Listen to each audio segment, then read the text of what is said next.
What's up guys, Matt back again with another video, and today we're going to be discussing the differences between Ichiban Kuji figures and crane figures. Before we dive into the video, please remember to subscribe and hit the bell, like the video, comment your thoughts down below for us to discuss, follow me on my socials, and consider becoming a YouTube member to enter into our monthly giveaways and Discord server so our community can help you on your Dragon Ball figure collecting journey. So if you've been following my channel for a while, you've probably heard me once or twice or multiple times talk about Ichiban Kuji figures or crane figures. If you're new to the channel, welcome, subscribe.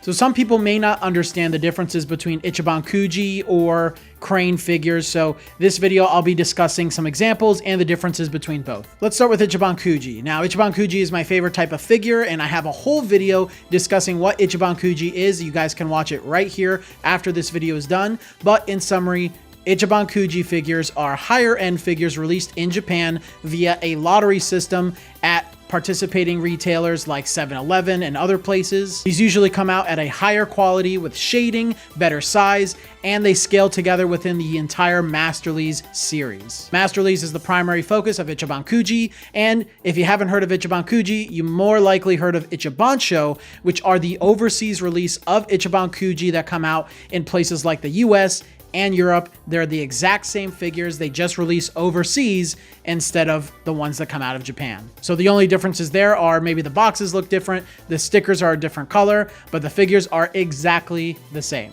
Now, Ichiban Kuji / Ichibansho figures will vary in price depending on the size, the quality, the set, but nowadays they typically run anywhere from $35 to $60 US. If you're importing them out of Japan, they might be a little more expensive unless you're using a proxy site like Zen Market or Bai. Ichiban Kuji figures also capture likenesses and manga panels or anime accuracy to the highest extent, in my opinion. Now let's move on to crane figures. So what are the differences between these two types of figures? Crane figures are cheaper, smaller Dragon Ball figures that come out of Japan and are won through a crane game. That's why they're called crane figures. The crane games in Japan are very similar to what you would see today in an arcade. So if you're walking into an arcade, there's that stuffed animal machine, you pop a quarter in, you're trying to win the prize. It's very similar to that in Japan. Crane figures usually release overseas. They're cheaper than Ichiban Kuji. They run for about $25 to $30. And there are many series that take up what crane figures are today. In Ichiban Kuji, you typically only have Masterlies figures, but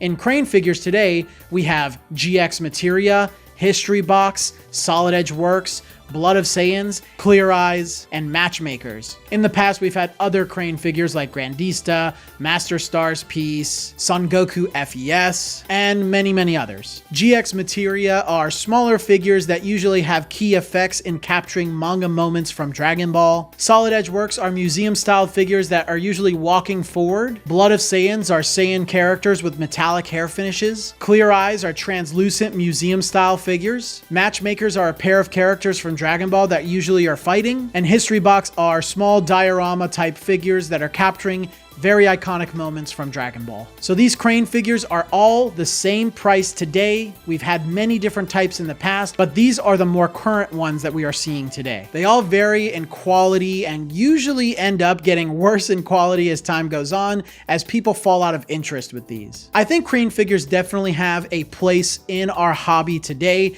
and bring something that Masterlies figures sometimes can't really bring to the table. However, I will always argue that if you're willing to pay $25 to $30 for a crane figure, I think it's just much better to wait a little bit longer, save a bit more money so that you can get the much more superior Ichiban Kuji figure, as they're only a little more expensive and they're way better than any crane figure out there. Hopefully this video explained a general explanation as the differences between both figures. If you do have questions, please let me know down in the comment section below and we can discuss further.